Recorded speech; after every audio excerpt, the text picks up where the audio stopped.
Toma os remos nas mãos e navega com fé. em Jesus, só então tu verás Que bonança se faz, pois com ele seguro será. Trevas vêm te assustar, tempestade no mar, da montanha o mestre te vê, e na tribulação ele vem socorrer, sua mão solta o cabo da nau, solta o cabo da nau, toma os remos nas... Quero ouvir. e navega com fé em Jesus, só então tu verás que bonança se faz, pois com ele seguro será. podes tu recordar, maravilha sem par, no deserto o povo fatou, e o mesmo poder ele sempre terá, pois não muda e não falhará. Solta o cabo na... Vamos igreja! Toma os remos nas mãos em Jesus, só em Jesus, que bonança se faz, pois com ele seguro será. Quando pedes mais fé, ele ouve, ó crer, mesmo sendo em tribulação. Amém, amém? Quando a noite cobrir, O teu eco tira. Glória a Deus. Abra comigo, por gentileza, a sua Bíblia. Evangelho segundo escreveu João, capítulo 15.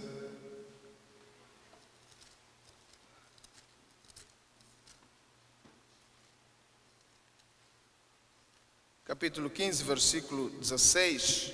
Amém? Glória a Jesus pela sua palavra.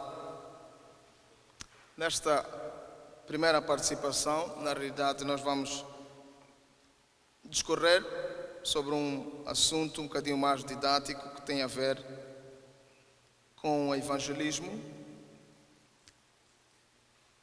E depois, mais tarde, nós estaremos, se Deus permitir, participando com continuação deste tema, mas numa outra esfera. João 15, versículo 16, se vocês já têm, diga amém.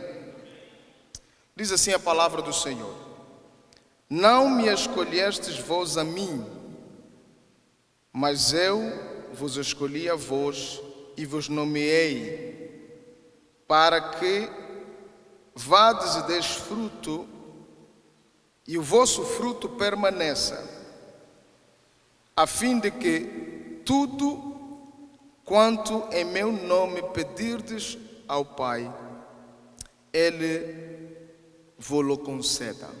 Amém? Glória a Jesus. Este é certamente para nós, em termos de comprometimento, em termos de resultado para com aquele que nos chamou, que nos escolheu, que nos nomeou, um dos versículos mais problemáticos para nós. Sobretudo agora, na fase do fim, na altura em que nós estamos, e imbuídos na realidade, naquilo que foi mencionado aqui pelo pastor Joel Silva, que na verdade tem sido um dos lemas da nossa igreja, o nosso ministério, a responsabilidade é minha. Deus nos está a dar e colocou sobre nós, segundo a sua palavra, uma responsabilidade que nós não pedimos, que nós não escolhemos, que se calhar nós não desejávamos, mas ela recai sobre nós. 95% dos crentes nunca ganharam uma alma para Jesus. Que número eu disse? 95% de crentes nunca ganharam uma alma para Jesus. 29% dos crentes pensam que é importante evangelizar. Não quer dizer que eles evangelizam, mas eles pensam que é importante evangelizar. E na realidade, esta é uma das causas de frustração, diga comigo, frustração, de quase todo pastor e na realidade quase todo o líder. Eu uma vez falando com um grande evangelista, eu perguntei-lhe, ele era um grande evangelista, gostava muito de evangelizar, sempre que tinha oportunidade falava de Jesus, mas não acontecia o mesmo com os membros da sua igreja, não acontecia o mesmo nem sequer com os pastores, com os cooperadores e líderes da sua igreja. E uma vez nós conversamos e ele falando da sua frustração, eu perguntei, na verdade eu sugeri, eu provoquei dizendo, já imaginou, pastor, se o senhor conseguisse passar para cada pastor do ministério, da sua igreja, melhor, cada membro da sua igreja, esta sua vontade, esta sua habilidade e esta sua arte de evangelizar? Como é que seria se cada um de nós tomasse essa responsabilidade, como não sendo do pastor, do obreiro, do ministro, mas minha? Que tal se você, no próximo culto, conseguisse colocar em prática esta responsabilidade? Você havia de voltar com mais um. Imagina o número de pessoas que estariam nesta igreja. Imagina o número de pessoas que estariam na sua igreja. Imagina como seria mais fácil você poder cumprir esta responsabilidade. É exatamente disso que nós vamos falar nesta tarde, apresentando nesta noite esse projeto que Deus nos tem dado a partir do momento em que o nosso pastor começou falando sobre a responsabilidade. Nós vamos ver como é possível você, como é possível a igreja do Senhor, como é possível cada um dos pastores, dos ministros poderem passar dessa frustração para a prática. Charles Crabtree foi o superintendente assistente do Concílio Geral da Assembleia de Deus. Estou revendo um livro que ele escreveu sobre o discipulado, e ele diz: qualquer projeto ou nenhum projeto, por mais perfeito que pareça, se não for desenvolvido com fé e com entusiasmo, ele pode alcançar o seu objetivo. Não importa quanto você tem para gastar, não importa quanto tempo você tem a prática, a habilidade, se não for com fé e com entusiasmo, ele não pode ser desenvolvido. Não vamos falar de oração nesse projeto, mas eu queria começar por dizer que evangelismo sem oração é presunção. Diga para o irmão do seu lado: evangelismo sem oração é presunção. Ok? Então é óbvio que devemos dizer, e para que você tenha conhecimento disso, né, que você precisa primeiramente de orar. O projeto é o projeto João 15,16. João 15,16, na realidade, porque que nós está a funcionar para aqui ou para ali. Nós acabamos de ler. O nome técnico do projeto é 123. Por que 123? Porque um crente, você crente de cada igreja, terá no prazo de 1 ano para ganhar uma alma. Se você puder ganhar na primeira semana, no primeiro mês, good, very good. Mas na realidade você terá 1 ano para ganhar uma alma. E você vai dizer: mas não é possível que num ano um crente não possa ganhar uma alma. Eu acabei de lhe dizer que 95% de crentes nunca ganharam uma alma. Então é muito fácil você se esquecer. É muito fácil, na realidade, eu vou lhe dizer porquê. Durante muito tempo, e quando nosso pastor trouxe este lema, a responsabilidade é minha, eu glorifiquei a Deus, porque isto é um breakthrough, não é? Porque na realidade, durante todo esse tempo, nós sempre dissemos isso no passado, que a responsabilidade é nossa, não foi? Sempre nós dissemos isso como igreja, dissemos isso como obreiros. A responsabilidade é nossa, e por ela ser nossa, nós vamos deixando que o Abreu faça, que o Alfredo, que o Manuel, né, que o Humberto faça, que o Davi e outros façam, e no final das contas ninguém faz. Deixa-me começar por, nós falamos disso lá na Flórida, essa ilustração que alguém nos tinha contado, de numa certa região, onde num povoado os políticos se reuniram e por a época da campanha, eles decidiram dar um brinde ao povo, eles decidiram naquele lugar poder satisfazer algumas necessidades do povo. Na realidade, eles queriam criar um certo entusiasmo, um clima para que pudessem arrecadar os votos daquele povo.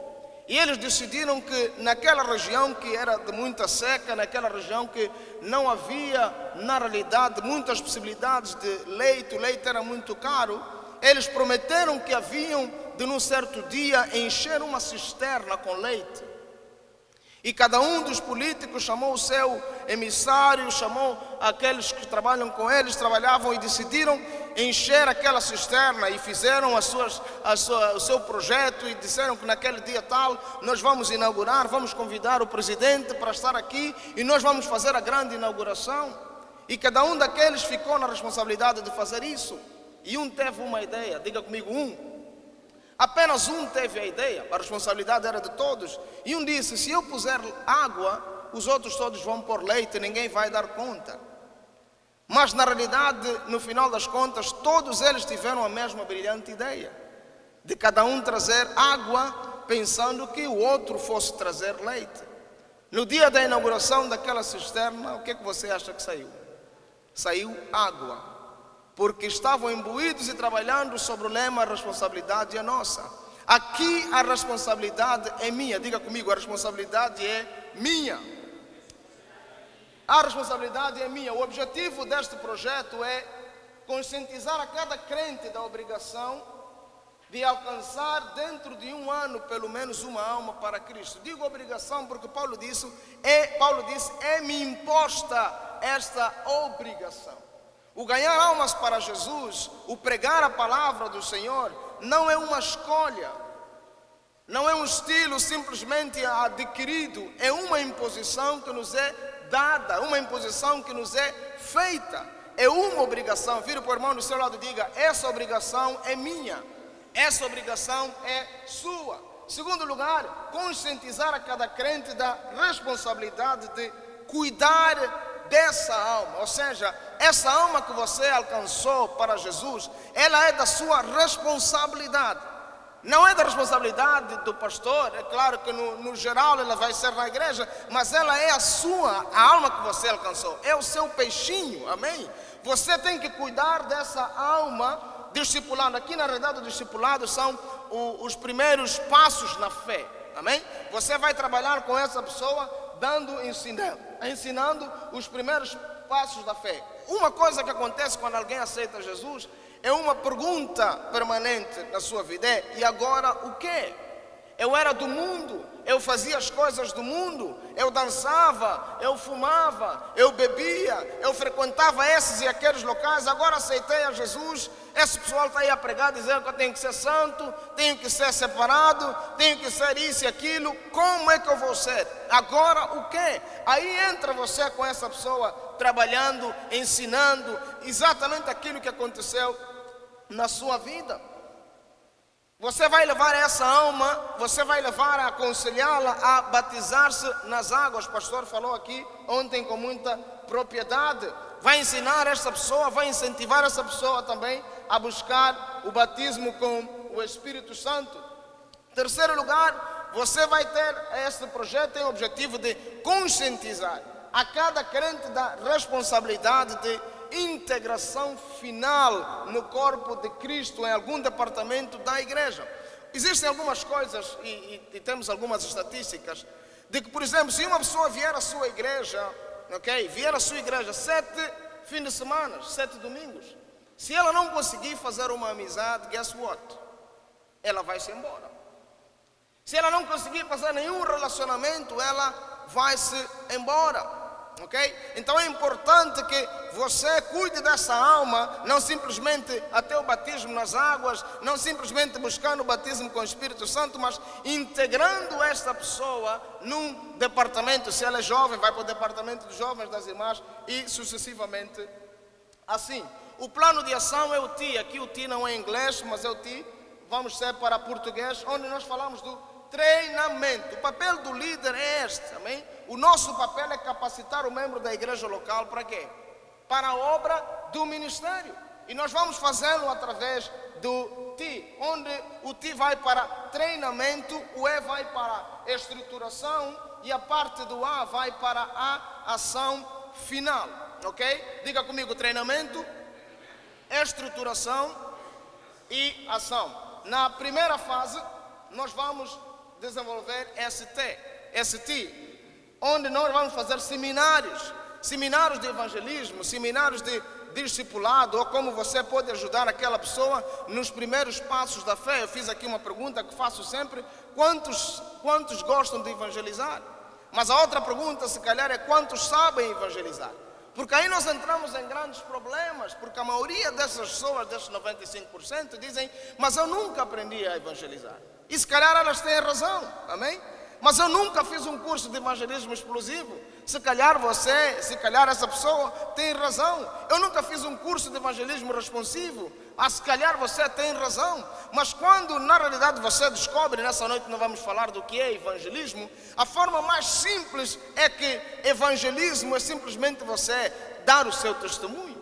O seu testemunho pessoal, o seu testemunho de conversão, como Jesus te alcançou. O que Jesus fez com a sua vida, como Ele mudou a sua vida. Isso vai impactar a vida da pessoa que te ouve. Porque na realidade as pessoas estão no mundo, elas estão presas no mundo, mas elas gostariam de ter a vida que você tem. Eles gostariam de estar sentado no lugar em que você está. Eles gostariam de desfrutar do Espírito de Deus que está em ti. Eles gostariam de desfrutar da paz, do gozo. Eles gostariam de desfrutar da bênção de Deus na sua vida. Oh, quem me dera quando eu estava no mundo ter o Deus que você tem, aleluia. Quem me dera quando eu estava no mundo ter a paz que nós sentimos em Cristo Jesus. Eles querem tudo isso, mas eles não sabem, até que você diga para eles o Jesus que salvou a sua vida, o Jesus que deu a sua vida para salvar a sua vida. Louvado seja o nome do Senhor. Não é estruturação.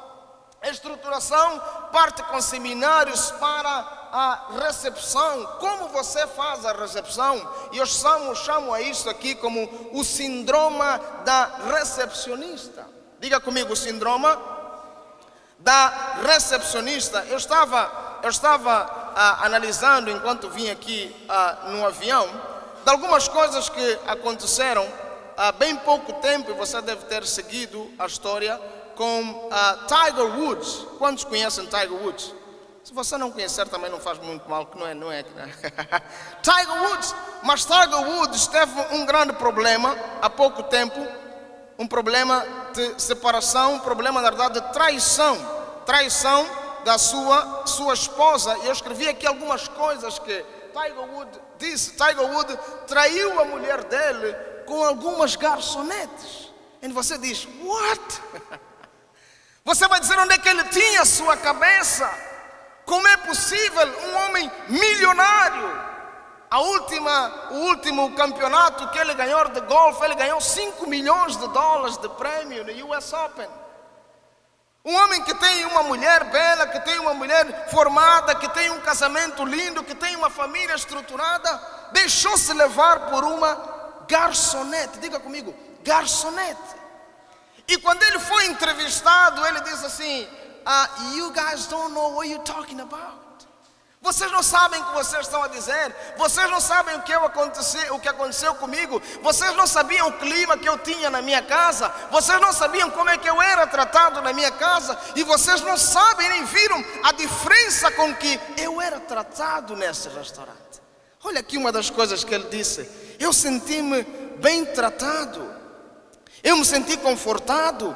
Parecia que ela entendia das minhas necessidades. Ela me servia muito bem com um sorriso nos seus lábios. E ela parecia estar muito satisfeita em me ver naquele restaurante cada vez que eu chegava. A comida não era muito especial, mas da forma como ela me tratava e atendia, me fazia sentir como um rei. Eu me senti importante, eu me senti valorizado. E aqui vai o resultado: os tipos eram altos. Hoje você dá 10% de tipo, em alguns lugares 15%, outros 18% ou mais, dependendo de como você é tratado, dependendo do atendimento que te é dado. Segundo resultado, ele voltava lá frequentemente. Se tornou um frequent flyer, se tornou um participante daquele restaurante de forma frequente. Terceiro lugar, um comitimento, um comprometimento. Vamos transportar isso para a igreja. Quando você recebe com um sorriso alguém que chega na sua igreja, quando você faz com que aquela pessoa que vem lá de fora, muitas das vezes carregado de preocupação, muitas vezes açoitado pelas vicissitudes desta vida, quando você recebe com um sorriso, quando essa pessoa se sente valorizada, quando essa pessoa se sente desprezada lá no mundo, mas valorizada aqui na igreja, ela vai querer ficar permanentemente, ela vai querer fazer parte do corpo de Cristo, já já ela vai querer ser membro desta igreja, já já ela vai ter um comprometimento e não mais vai querer sair daqui. E aí os tipos aumentam, a oferta é maior, ela se entrega para Jesus, ela se entrega para este lugar. Esta é a forma como nós temos de receber as pessoas. E sei que você já faz muito bem aqui com um sorriso. E vamos também trabalhar com os diáconos. Amém?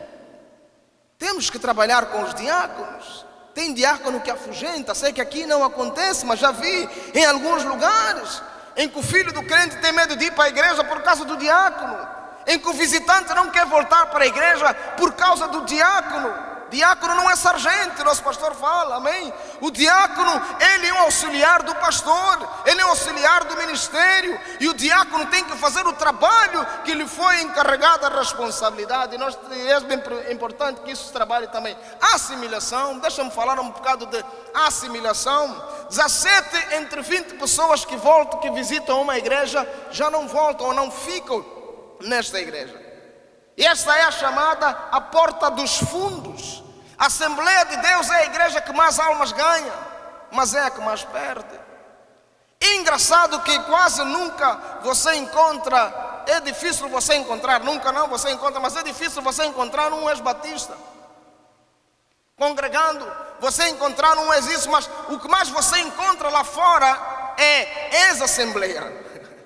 Eu fui da Assembleia, eu sou filho do pastor da Assembleia, eu sou filho do avô, eu sou neto do meu avô que era da Assembleia. E pessoas que vieram da Assembleia, mas que vão saindo. Na realidade, essas igrejas, muitas delas que estão lá fora e outros grupos que vão formando, são pessoas que saíram da Assembleia.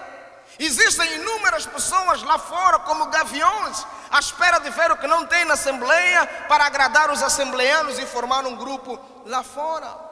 Nós vamos trabalhar com estes seminários na altura e na área de assimilação. Como é que você trata as pessoas na sua casa? Da mesma forma você trata na igreja, ou seja, como é que você recebe os visitantes na sua casa? Da mesma forma. Pastor, final do pastor Vasconcelos, gostava muito de ir lá em casa tomar um chá. E minha esposa fazia uma coisa para ele, cozinhava, fazia rabanada. Quantos conhecem rabanada? Quantos gostam de rabanada? Eu gosto muito de rabanada, mas ela não fazia rabanada para mim. Demorava muito tempo a fazer, ela sabia, mas se eu não pedisse e tal, ela não fazia. E sempre que o pastor Vasconcelos fosse, tinha chá e rabanada. E um dia eu disse, mulher, não que eu tivesse ciúmes, o pastor Vasconcelos trabalhou muito tempo conosco lá, e na verdade era como um pai para nós. Então eu disse a ela uma vez, mulher, por que tu fazes sempre rabanada para o pastor Vasconcelos e não fazes para mim? E olha aqui o que ela me disse, porque ele é visitante. Deixa eu lhe dizer que as pessoas vêm para a nossa igreja por causa de Cristo, mas elas ficam por causa de nós. Deixa-me repetir. Elas vêm à sua igreja por causa de Jesus Cristo, mas elas ficam na sua igreja porque existem muitas outras igrejas onde elas podem ficar. Elas vão ficar na sua igreja dependendo do tratamento que eu e você dermos. Se uma pessoa que visita a sua igreja recebe um telefonema do pastor, vem no domingo, recebe na segunda-feira, na terça ou naquela semana, a pesquisa diz que cerca de 24 a 25% voltam. Mas se receber o telefonema de um irmão crente, sem ser pastor da igreja, 64% delas voltam. Assimilação é simplesmente a habilidade de você tratar bem as pessoas que chegam na sua igreja. Diga amém. A última parte é o comprometimento. O comprometimento é a parte do fim, ou seja, em que cada crente da igreja em particular vai assumir essa responsabilidade de que num ano eu vou trazer uma alma para Jesus. Já imaginou quantos nós estamos aqui se no final deste ano cada um de nós trouxer mais uma pessoa para Jesus? Já imaginou como vai ser? Aleluia! A Bíblia diz que há alegria no céu quando um pecador se arrepende. A Bíblia deixa-me dizer que arrependimento não é no culto ele aceitar, levantar a mão para aceitar a Jesus. Ali foi o sinal para começar o processo de conversão. E a Bíblia não diz que há alegria quando ele levanta a mão, há alegria quando ele simplesmente decide aceitar aquele compromisso de conhecer melhor Jesus. Não, a alegria existe quando ele se converte. A alegria existe quando ele melhor se arrepende dos seus pecados e decide viver uma nova vida. A duração do dia, a nossa sugestão é que dure mais ou menos um mês para preparar a igreja para entrar agora neste ano fiscal com o objetivo de ganhar almas para Jesus. A segunda fase é a fase do meta. Meta é onde o objetivo de cada crente, ou seja, de cada membro, ele enquadrar alguém na igreja, treinar essa pessoa e ele se tornar uma pessoa atuante. Deixa eu explicar melhor. Você traz a pessoa de lá de fora, ele se torna membro da igreja, ele é enquadrado num departamento da igreja, ele é treinado e depois ele começa a atuar. Ou seja, neste ano você ganhou essa pessoa para Jesus, no outro ano você e ela vão ter a mesma responsabilidade de trazer mais uma pessoa para Jesus. Isso aqui tem a duração também de um ano, que é a duração do meta, são 12 meses que você tem para ganhar alguém para Jesus. Terceira fase, nós fizemos um balanço. No final do ano, no final deste ano fiscal, você faz um balanço, onde você faz um estudo de caso. Um dos grandes problemas que às vezes nós temos é de nós não estudarmos, vermos o que funcionou, o que não funcionou, por que não funcionou e como vai poder funcionar. Amém? É importante que você faça este balanço e faça um reconhecimento especial com entrega de certificados do projeto de cada finalista, onde nós temos que mencionar que finalista é o crente que atinja o meta, ou seja, um membro enquadrado, treinado e atuante. Nós podemos fazer um encontro anual onde as pessoas dão o seu testemunho, as suas experiências para a próxima jornada e a oportunidade também de galvanizar a cada crente e inscrever todos os pescadores para o próximo ano fiscal. Existem várias perguntas frequentes, nós não vamos nos ater muito a isso, mas quem deverá fazer parte do projeto, ok? Cada crente da igreja, ok? Desde o pastor até o crente convertido, ou seja, todos podem fazer parte deste projeto. E os que não sabem evangelizar, como poderão participar? Eles vão ser treinados. Diga, você vai ser treinado, amém? Outras perguntas frequentes. Se alguém não souber discipular, o que deverá fazer? Você na primeira fase deste ensino ou deste projeto, você vai ter um período de treinamento, ok? Você vai ter um período de treinamento. O que mais deverá ser feito para galvanizar a cada crente? Nós colocamos, o pastor local deverá recordar e conscientizar a igreja da oportunidade de cada um que tem que cumprir o segundo marco, por aí afora, e como colocamos aí, vários marcos desde, portanto, o alcance da alma, o batismo nas águas, o enquadramento em um departamento e o batismo com Espírito Santo, ok? Que é essencial. Nós fizemos algumas estatísticas prováveis para que você possa compreender. Temos menos de 17 minutos, mas umas estatísticas prováveis para que você entenda melhor nesse projeto. Se você tiver uma igreja com 12 membros, ok? 12 membros, se nós tivermos 50% da igreja aceitando esse desafio de num ano trazer uma alma para Jesus, você vai terminar o primeiro ano com, olha ali, 18 pessoas. Quer dizer que apenas 6 pessoas decidiram assumir esta responsabilidade de trazer uma alma para Jesus. No segundo ano, você vai ter 9, vão ter aumentado a 9 pessoas participando, portanto fazendo um total de 27, terceiro 14, e você vai acabar naquele tempo, não é, com 29 pessoas que foram aderidas e agregadas à igreja. Se nós estivermos com 20, você vai terminar o seu ano fiscal com 68 pessoas em 3 anos. Se você tiver 30, você vai terminar com 101. Se a sua igreja tiver 40, você vai terminar com 135. Se a sua igreja tiver 50, você vai terminar com 169. Se a sua igreja tiver 60, você vai terminar com 203. Se você tiver 70, você vai terminar com 236 no terceiro ano. Se você tiver 80, termina com 270. Se você tiver 90, você termina com 304. Se você tiver 100, você termina com 338. Se você tiver 120, 405. Se tiver 140, 473. Se você tiver 160, 540. Se tiver 200 membros, termina com 675. E já tem pessoas aí que vão ter que procurar outras igrejas e outros templos para poder caber. E se você tiver 300 membros, você vai terminar o terceiro ano com 1013 pessoas. Isto é possível se nós fizermos com fé e entusiasmo. Isso aqui não é um rock science, não é? É alguma coisa que, se você tomar esta responsabilidade, que ela já é sua. Vamos voltar aqui ao versículo para nós terminarmos novamente lendo esta passagem. Não me escolhestes vós a mim. Quem está falando? Jesus Cristo está dizendo que você não tem opção. You have no option. Amém? Não me escolhestes vós a mim, mas eu vos escolhi. Mas para além disso, eu vos nomeei. Amém? Você foi escolhido e você foi nomeado pelo Senhor Jesus. A dedo. Não sei aonde você estava, mas Ele te escolheu. Ele te nomeou. Para quê? Esta é a questão que nós temos que nos fazer sempre. Se o crente não se fizer essa pergunta, ele fica perdido no espaço e perdido no tempo. Por que eu sou crente? Para que eu sou crente? Por que eu fui alcançado? Para que eu fui alcançado? Para que eu fui chamado? Para que eu fui entregado, enxertado neste corpo? Por que eu estou aqui neste lugar? Nós temos que fazer simplesmente e sempre esta pergunta. Eu vos nomeei em primeiro lugar para que vades. Diga ao seu irmão, vá. Para que vades e deis fruto. Amém?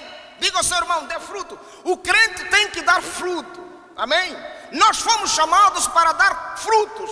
Nós fomos capacitados para dar frutos. Amém? E aqui está a condicional. Diga comigo, condicional. Para que vades e deis fruto. Ok? O problema é que, se fosse só dar fruto, talvez a nossa responsabilidade fosse menor, o peso da nossa responsabilidade fosse menor. Mas ele diz, para que vades e des fruto, ok? E o vosso fruto, oh God, e o vosso fruto permaneça. Oh, aquela alma que você alcançou no princípio do ano, ela tem que permanecer, senão esse fruto não conta. Você pode ser o melhor agricultor, você pode ter a melhor estratégia de plantação e colheita, você pode plantar não sei quantos hectares, você pode colher não sei quantas toneladas. Se essas toneladas apodrecerem antes de serem vendidas ou consumidas, você perdeu o seu tempo. Se você não conseguir que este fruto chegue à mesa, chegue a ser comercializado, se você não conseguir que esse fruto possa ser comido, esse fruto não tem absolutamente valor nenhum, seja quantos hectares eles foram, a fim de que o vosso fruto permaneça. E aqui está o problema da igreja. É que Jesus está condicionando esse fruto à resposta da sua oração, à resposta do seu pedido, a resposta do seu joelho dobrado, porque ele disse, a fim de que o vosso fruto, e vós e deis fruto, e vosso fruto permaneça, a fim de que tudo quanto pedirdes, oh God, tudo quanto pedirdes ao Pai em meu nome, Ele vos concede. Se o seu fruto não permanecer, você vai estar perdendo o seu tempo. Diga ao seu irmão do lado, o seu fruto tem que permanecer. Então, se eu compreender isso, eu tenho que cuidar do meu fruto até o fim. Eu tenho que ir atrás do meu fruto até o fim. Nós estávamos na escola bíblica em Nova York e Deus nos deu a possibilidade, estava com o pastor Davi Moreno, entramos ali numa loja para comprar uns sapatos e eu tinha esquecido a capa do meu celular e saí e me lembrei e voltei, e quando cheguei estava ali o pastor Davi tentando comprar alguma coisa e Deus me levou para aquela vendedora. E fomos ali, estávamos juntos, e preguei para aquela moça ali no meio, out of nowhere, e ela aceitou a Jesus. Perguntei se podia orar por ela, ela disse que sim. E fomos com ela lá para trás e oramos por ela. Cheguei à igreja do pastor ali em Nova York, avisei, dei o nome, dei a informação. Mas no dia seguinte, meu avô ia sair à noite, de manhã eu voltei lá para ver seu fruto. Oh God, voltei para aquele lugar para ver o meu fruto. Levei um diácono da igreja para apresentar o meu fruto. Antes de eu sair, liguei para ver se o meu fruto está lá. De quando em vez ligo para saber se o meu fruto está lá, porque eu tenho que cuidar daquele fruto. Aquele fruto tem que permanecer. Não sei quem pregou o evangelho para você, mas se você não tivesse permanecido, não teria feito valor nenhum. Cristo não iria impactar a sua vida. Você não podia receber das bênçãos que você tem recebido. Diga para o seu irmão, tem que permanecer. Tem que permanecer. Nós trabalhamos com a Associação dos Angolanos também ali na Flórida. Há 10 anos que representamos ali os interesses da comunidade e fizemos ali o trapézio, a plataforma do consulado para tratar dos assuntos da comunidade. E o nosso secretário-geral, já há 10 anos, diga comigo, 10 anos. 10 anos que nós, de uma ou de outra forma, tentamos evangelizar. Já levamos uma vez para a igreja, até simulou aceitar Jesus. Sabe que tem gente que simula aceitar Jesus?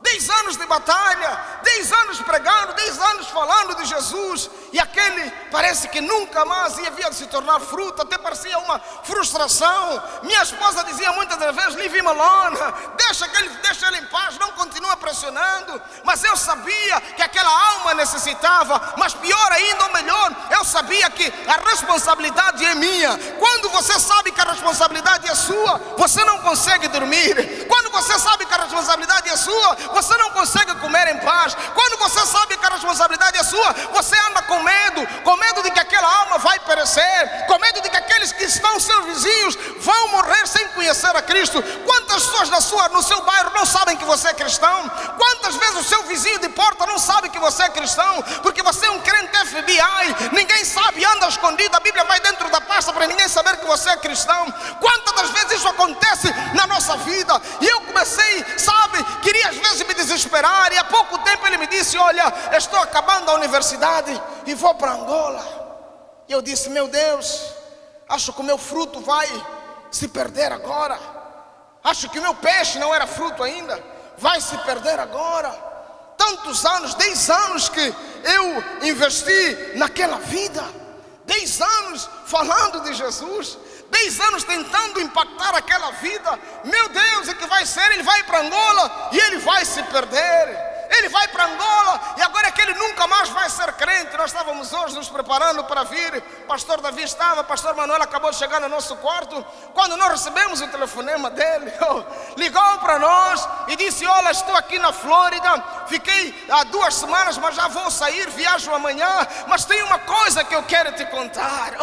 Aquele investimento que você fez na minha vida, aqueles telefonemas, aquele cuidado que você teve comigo, não foi em vão. Eu fui para Angola sim, mas ali eu fui para a igreja, aceitei a Jesus Cristo como Salvador. Eu quero que você agora me dê mais instrução. Como é que eu posso sentir esta alegria? Porque até já comecei a sentir paz no meu coração. Já vi que aquilo que eu pensava que acontecia e que era bom na minha vida não tem absolutamente valor. O que tem valor na minha vida é Cristo. Me fale mais, como eu posso Como eu posso me batizar? Como eu posso receber o batismo com o Espírito Santo? Eu quero mais, eu quero mais.